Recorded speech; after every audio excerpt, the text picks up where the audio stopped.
Hello everyone, আজকে আমি বানাবো নুডলস, চাউমিন বলা চলে ওটাকে। তো আমার খুব খেতে ইচ্ছে করেছে, সেদ্ধ হয়ে গেল। মাথায় রাত্রে তেল দিয়ে দুটো জুটি বেঁধেছি, দেখতেই পাচ্ছ।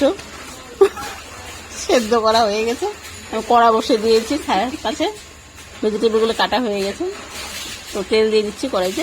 দেখুন আপনারা কীভাবে এটা বানাতে হয়। অনেকে পারে না বানাতে, আমি অবশ্য পারি, এটা মার কাছ থেকেই শেখা।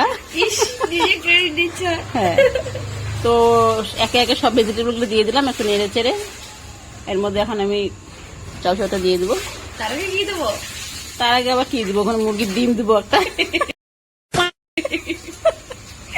আমাদের বাড়িতে মুরগি আছে, মুরগির ডিম পারে ডেলি 2টা করে। তো একটা প্রিয়াঙ্কা খায়, একটা কৃষ্ণ খায়, মানে 2 ভাই বোন, ওরা জমজ। তো তাদের জন্য এত খাটনি করা। আমি তো খাবো একটু, ওরাই খাবে বেশি।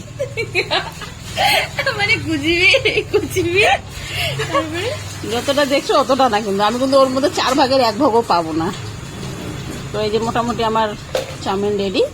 তো এখন একটু ম্যাগি মশলা দিয়ে দিচ্ছি, এর মধ্যে দিয়ে দিলাম ম্যাগি মশলাটা। এরপর আরেকটা ছোটো প্যাকেট আছে, ওটাও দিয়ে দিব। তাহলে একটু মশলাটা একটু বেশি দিলে ভালোই লাগে খেতে।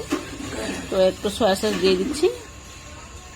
তারপরে এটা একটু নেড়ে চেড়ে নিয়ে একটু দিয়ে দিব টমেটো সস। তো হয়ে গেল রেডি। এখন এই যে খাওয়ার পালা। আমার মেয়ে খাচ্ছে, দেখো তোমরা, মনে হয় টেস্টি হয়েছে। দেখছেন না, একদম হাপুর হুপুর করে খাওয়া শুরু করেছে বাপ বেটি।